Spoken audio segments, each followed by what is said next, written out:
maybe this. Men, even fairly rough-looking ones, some people tell me I look a bit like a trucker.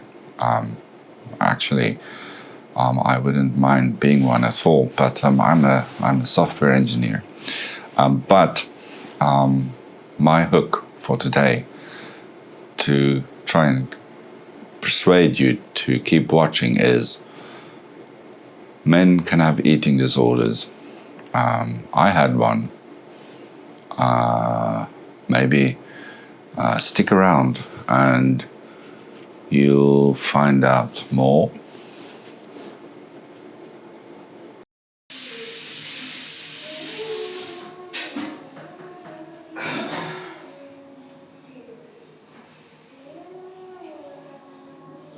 Pasados transformaron en uno de los mejores pueblos de la provincia.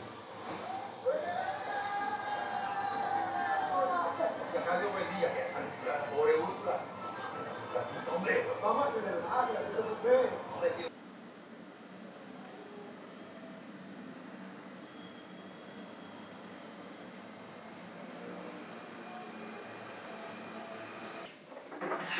Yeah, this is your nice response.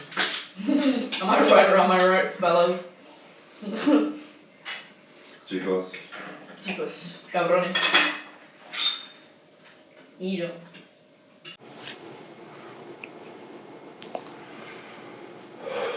I have to go to the toilet. I'll be back soon.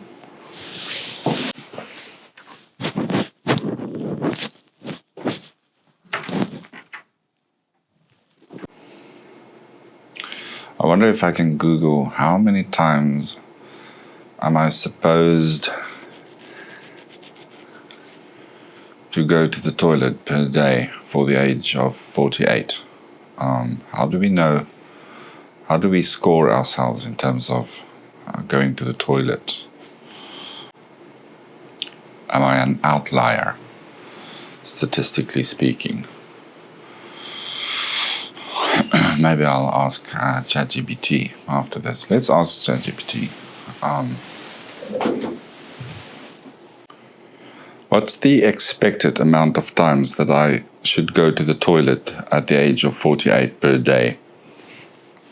The average person typically urinates around 6 to 7 times a day. Factors like fluid intake, diet, and overall health can influence this. If you have any concerns about your bathroom habits, it might be helpful to consult a healthcare professional. It might be. Indeed, because it's not 6 or 7 times a day. Oh, God, no. All right. I'm not going to be that raw today to tell you how much it really is, but it's more than that.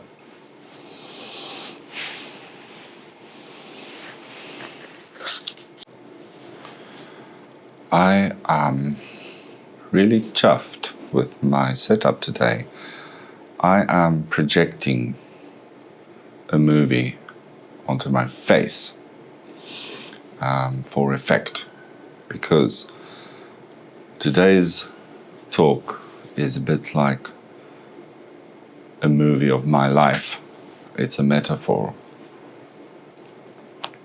It's very clever.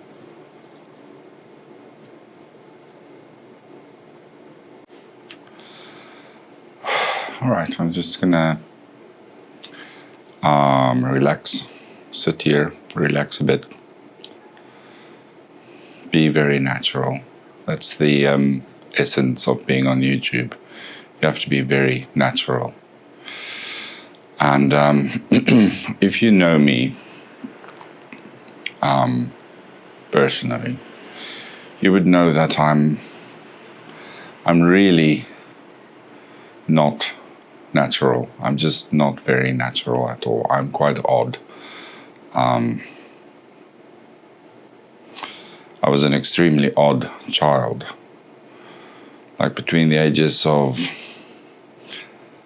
6 and 14, I was the oddest little boy. my uncle used to be like a hypnotherapist, a psychologist, I suppose, and he introduced this concept of hypnosis into our family.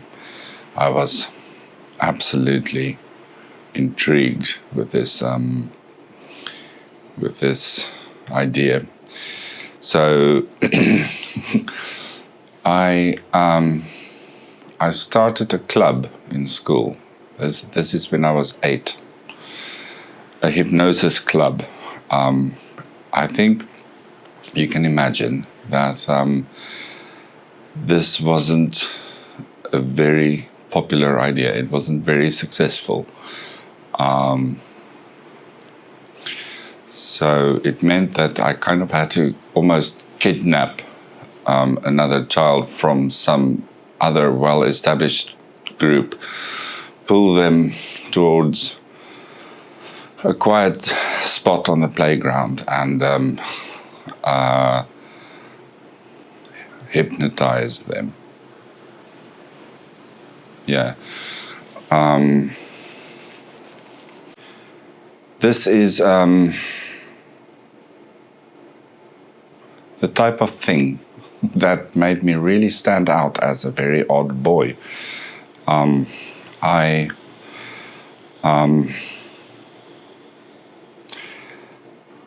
remember I once told my teacher, this is when I was 9, she was asking everyone, where are you going on holiday? And I said, well, yeah, we're a bit lucky this year. We're going to the moon. And she started laughing. And she started laughing, the rest of the class started laughing. And I was a bit surprised because I actually kind of believed it, because I drew up plans to build a spaceship. There was this popular little children's program on television at the time, and I was just so taken with the idea that I designed my own space rocket, primarily kind of powered by a spring system. So you would, I don't know how to explain that. I understood at the time how it worked. I don't now. It kind of propelled it towards the moon with the spring system.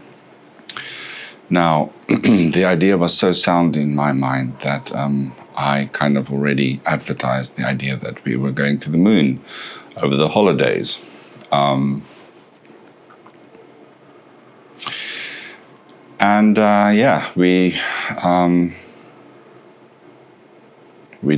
We ended up not going. But in a way, I was a little Elon Musk in my. No, don't say that. So needless to say, I was unpopular. But when I say unpopular, I mean at times I was completely ostracized. As in, I remember in a class, the teacher put me next to someone on a table, like a table with 2 chairs, and that kid said no, she didn't want to sit next to me, and then the next table's kid said no, also not next to me, please. And then the teacher said, well, all right, if you kind of set yourself in the middle, where the 2 tables link, you wouldn't bother anyone there. It was the same teacher that once she thought I was not in class, but I was just next to, in the little room where all the things were stored next door. And she said, she made some joke about me not being able to catch a ball or something. This was deeply traumatizing because yes, I think I wasn't very sporty to start with. I was really tall, but I had this high fat percentage. Like I was a little blob of fat, but stretched out into a taller person, if that makes sense. To such a degree that my nipples were inverted, and one of the boys pointed to me and said, "Why are your nipples like that while all of ours are pointing outwards?" And I said, "Well, fuck, I don't know." But yeah, that's the type of thing that planted a seed where later in my life I kind of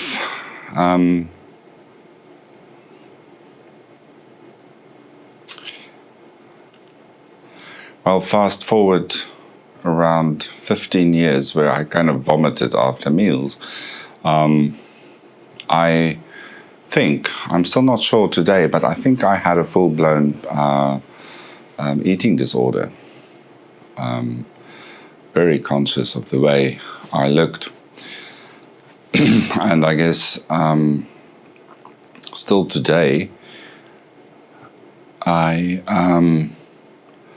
have this very strange relationship with grooming and the way I dress, I suppose. My wife hates the way I dress. It kind of before it was in my mind kind of like an anti-fashion statement, you know, where I just don't want to be part of this high consumerism thing, this fast fashion. I just I have a natural tendency against it, a tendency to be against consumerism, to have branded clothes or whatever. But now, I mean, the first video I uploaded on YouTube, you know, you get these recommended tags that tell you what your video is about, recommended things that makes I guess that optimizes search or whatever. And the tag it recommended for me was homelessness. Yeah, I was offended. The other thing that saved me from a certain demise was how good my parents were and are. They, they were progressive for their time. I mean, they had to be to even be able to handle me at all. But God, they were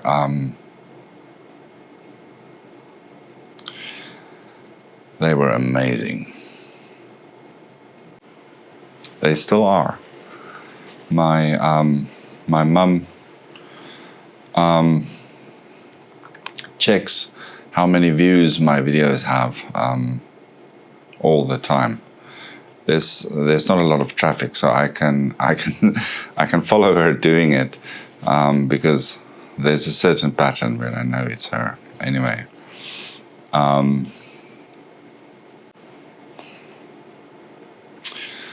know what else to say.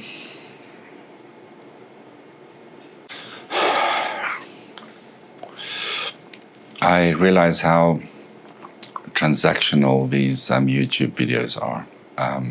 It's really very taxing for me to open up into a void. I don't know exactly who's watching and what damage it may cause, or what, you know, good or bad things may arise from it. But it's really very taxing. It's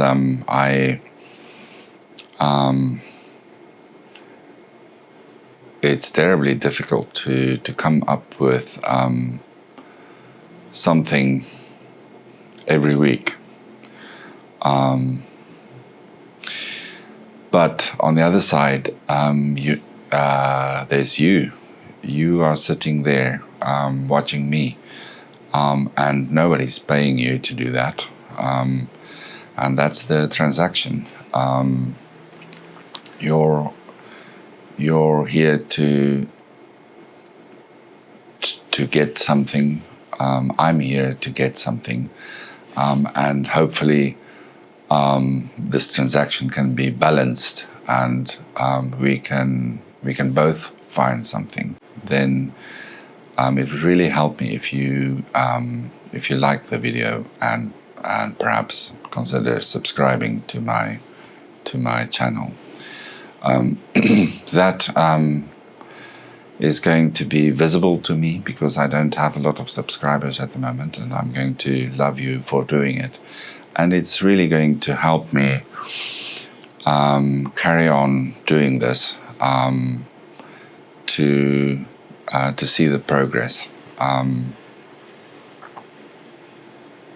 Let's make this happen. Let's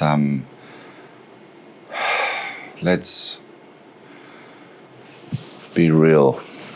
Let's be raw. Let's talk about life. Let's open up things. I want to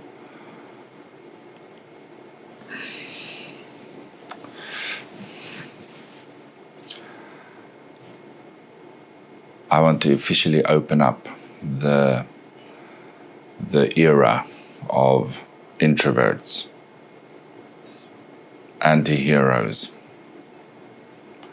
people who feel left behind, people who think they have unique problems and have to be silent about it because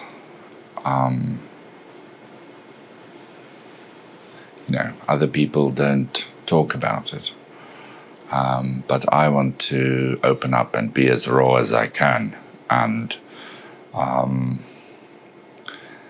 just normalize things that we think cannot be said out loud.